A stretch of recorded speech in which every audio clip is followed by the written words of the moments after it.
I really had a lot of fun with that. These are three great panelists. Let's tell them again.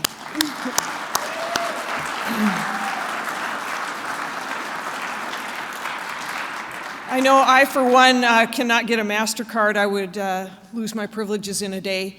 So I'll pass on that one. We have time for some Q&A. And as I mentioned earlier, if Steve disappears, it's not because he doesn't want to talk to you. He does have to catch a plane. So any questions? Go ahead. Samantha is right there with a mic. So. Roy Clark, there are two fundamental scientific fantasies on global warming. The first one is the equilibrium climate assumption that changes in CO2 in the atmosphere can somehow magically change the surface temperature.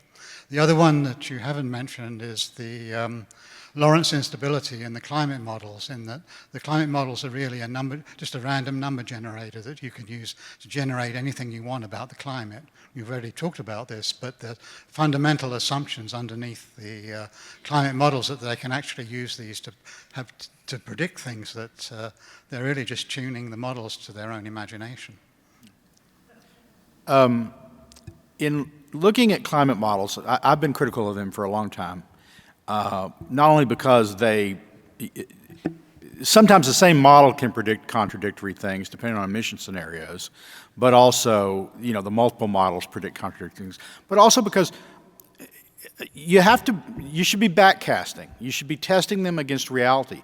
And if what we've shown is temperature is supposed to drive everything, they don't reflect the past temperature accurately, they don't reflect the present temperature accurately, but we're told trust them about the future. We can't get accurate comparisons to the past to the present, but we know what we're talking about 100 years from now. Now, it's not believable. And so what they do is they adjust them. They move up the date at which they start their projections from, and they say, oh yeah, no, we matched that stuff in the past, trust us on that. But they didn't. I mean, that's, the models are, I don't know if they're random number generators, but they certainly can be tuned, because they're regularly tuned, to accurately match the past to generate the result you want. Or what reality tells them they should have been saying about the past and the present. They're tuned to do that. But then they go forward randomly to produce these contradictory results. I'll just add real quick. I don't know how we got to the point where models have become science. Models are not science. Okay? Models can be part of a scientific process. You make your predictions, you see if they come true, that's a model. And then you evaluate when you see what happens. And right now, we've got models going out to 2100 and beyond, and obviously none of us are these are unverifiable models, and people want to make policy based on unverifiable models. This is just not science. It's not even worth talking about them. Instead of arguing about what's in the model, who cares?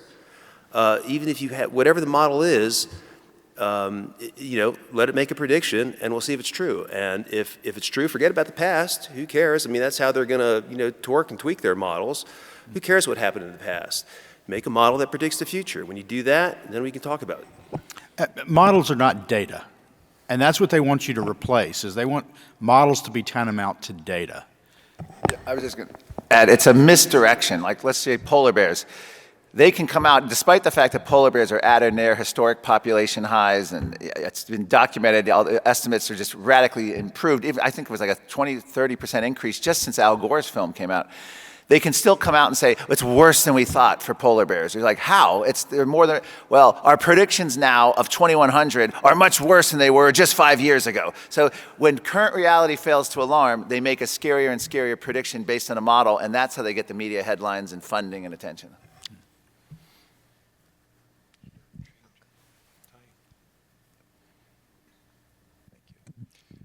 At the risk of sounding like someone who is approaching advanced geezerhood, I would like to recall that once upon a time, liberals were people who hated control freaks. Yeah, you know what? I know that wasn't a question, but this is something that has always appalled me. I have been called, it's not hard to find this on the internet, sadly enough, talking about misinformation. I've been called a Nazi on a number of occasions. And when I have responded to that, I said, do you know what the Nazis stood for?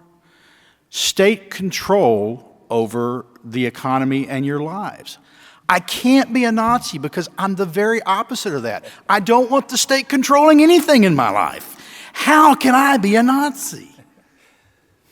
Yeah, in terms of, I think the simple way of looking at it is that progressives, liberals used to rail on big business, corporations, they hated it, but now every major corporation cowers at the woke progressive left. So the reason they're no longer opposed to it and the reason they like it is they're in charge of them now. They're in charge. So they don't like that. They claim not to like that in the 60s, question authority, but when they're the authorities now, especially through the unelected bureaucracy, they love it because they're in charge. Of course, the rules won't apply. Like Bill Gates, for instance, said the lockdowns need to go on longer. We need to follow Australia's example. And then he put a bid in for the world's largest private jet transport company. It's not going to affect the Bill Gates, the Tom Steins. They're going to fly around the world without. Everyone else it's going to affect is going to be. It's going to be like the old days where you couldn't go on it. Only the wealthy could afford the seaside vacation. The working classes and the middle class are going to all be trapped because of the cost and shortage of travel ability. Just a real quick comment, then I'm going to go. I'm just going to say that, COVID has shown how we have all become sheep. Well, not us, but a lot of the population. And, the government, both Republicans and Democrats, have taken advantage of the fact that we have become sheep. We've always heard, for example, I grew up thinking, New Yorkers are these tough people. Yeah. Well, look what's happened in New York. There's nobody so tough in New York. New York has been completely destroyed by de Blasio and the rest of the communists that, support him. And it's coming our way. We're in the minority. I'm not quite sure how we're going to pull this off and how we're going to prevail but COVID has been very instructive. And you got to think about it in terms of, we've been, all this junk science, all these fake epidemiology models have been jammed down our throat to control our lives. Fauci's never been right about anything. He said everything, so I guess he can claim to be right when he, no, but it's like climate, like Sterling, and Marc, they said everything, so they can't help but be right, twice a day like a broken clock. Just, keep COVID in mind as we go forward with climate. Thank you.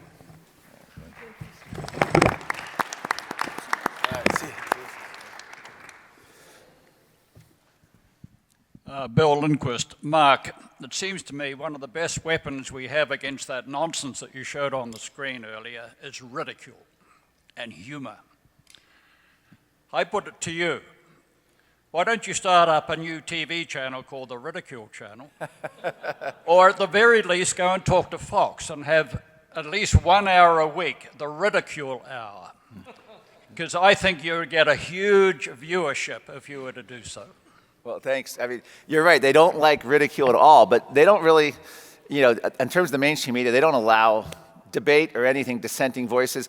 Everything was a sea change. When Trump won the presidency in 2016, the media literally believed that they enabled Trump to win. And so they made a decision, and much further crackdowns happened after Trump in 2017. They were never going to allow conservatives, libertarians, anyone against their agenda to have that kind of exposure to their channels. So it's just amazing. All debate dried up across everywhere. And then, of course, the other big tech censorship. So, yeah, you're right. That is a great way to do it, but it's hard to get the voice out there. But they do not like ridicule. Another subtle way to do it, I don't ridicule, I don't think, but I raise questions. So if I'm back when I used to get on elevators and go to offices, if it was a really, really cold day in Texas and I get on the elevator and someone would say, "Oh God, I can't believe how cold it is." I said, "Yeah, that global warming is really killing us, isn't it? How can we still be having this weather with global warming?" And they go, "Yeah, I don't know what they're talking about." And just raise it in their minds. So at a later date, when someone says something that just seems stupid, they say, "Yeah, no, I don't know." Here's a question. Someone right there. Thanks. Dave Stevenson with the Cesar Rodney Institute. Sorry. This question is for Steve. I will email him, but it's something we all need to be thinking about. Clean Air Act requires the NOx to be redone every 5 years. PM 2.5 was just done in 2020, shouldn't be done again until 2025. Is that a legal basis to fight having it done only 1 year later? It usually goes more than 5 years. So I think there is some basis to fight redoing the PM 2.5 NOx at this point after only 12 months. I don't think legally that's quite correct. It's required every 5 years, but it is not banned to be done earlier or more frequently. There's a gentleman up here. Oh, okay. Good morning. I'm a policymaker in Minnesota. So I'm sitting with my colleague and we're watching this and wondering, how do we fight something and win against an agenda that is taking place all over the world? Two words, one name, Ron DeSantis. That's the model. Unlike President Trump, early on allowed the lockdown, allowed the emergency declaration, let Fauci in the White House. He did bring on Scott Atlas much later. But Ron DeSantis has literally challenged the narrative. He's withstood all the heat. He's stopped everything from mask mandates to vaccine passports to against lockdowns. He's gone head to head with unions, corporations, government, national media, local media. And he hired recently a Harvard-educated epidemiologist who signed the Barrington Declaration. And the guy's first words were, we're as public health, we're here to calm the public and prove stuff, not here to do scare. There will be no more fear-mongering from this office. He is the model. You have to follow his model. He has changed the narrative. He gave other Republican governors the cover. A lot of weak governors, and I'm going to include Governor Abbott in that, and other governors who should have known better, allowed their states to lock down way too long after they should have known it was just ridiculous. But Ron DeSantis is the model to follow on that. That's all I can say. He's literally the model.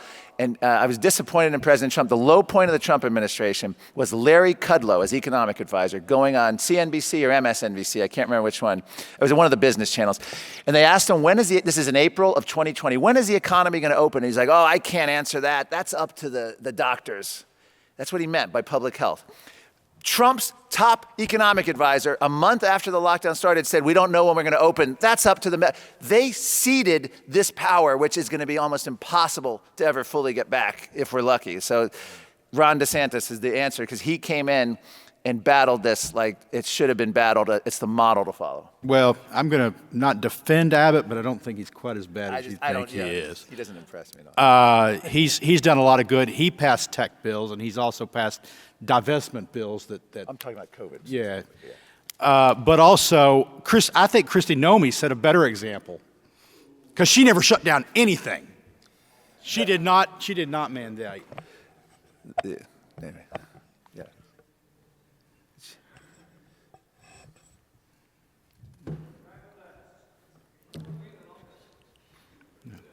This poor guy.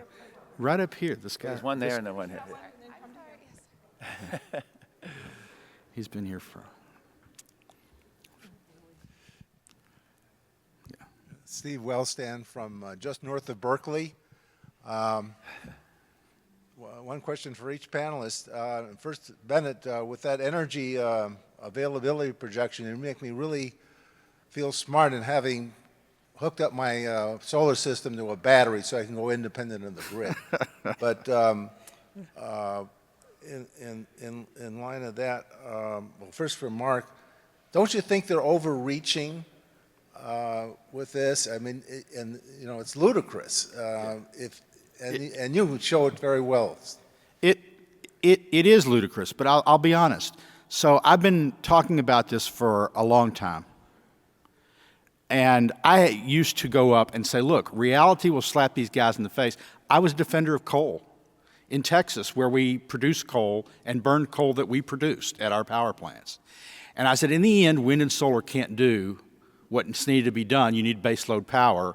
And when the costs rise and the power shortages arise, the politicians will back off. I was proven wrong. Reality slapped them in the face, and they said, we don't care. They shut down full coal plants. We relied on wind, and now we're getting shutdowns not during the peak of the summer, but during the winter in Texas. So I'd like to think that they're pushing too far, but COVID shows us that people accept a lot. Yeah. Bennett, Sterling, when you talk to students and present this information like you just did, are they more rational in response than the activists running the show?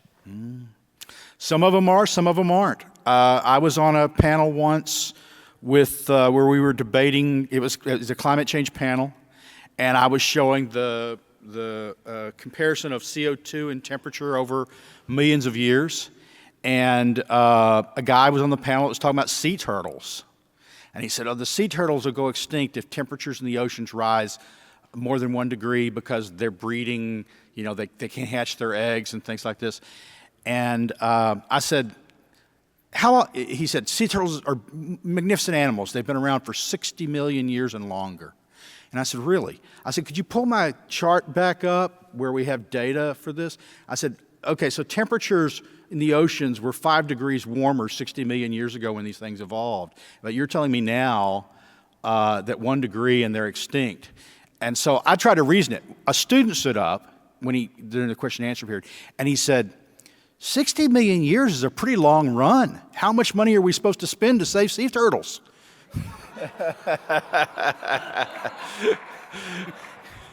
Or how much money should you spend to avoid having your name in the geologic record as a climate error, in the case of Senator Manchin. No, I think it is overreach. Could be intentional. They're going so far with the COVID vaccine mandates that they figure they'll go 4 steps and then only retreat 2, but they're still 2 further than they had. I think everything comes down to the moment. If COVID vaccine passports stick, like in New York City. I keep saying that song. It's up to you, New York, New York. Start spreading the news. If it happens in New York, it can happen anywhere. I'd like to see New York push this back. But the protests in Europe and Australia against these passports in Paris and all this, let's hope that these can fight it back. But I think there's got to be a whole collapse of the narrative. It's all about the narrative. If there's fear, public health can continue to run rampant and they can morph it to climate. If people accept the fear, they've got to fight back. That's why I mentioned Desantis. You just need someone who's got to push back on the narrative on a daily basis, challenge every stat, framing, and hypothesis when it comes to public health solutions, as they would say.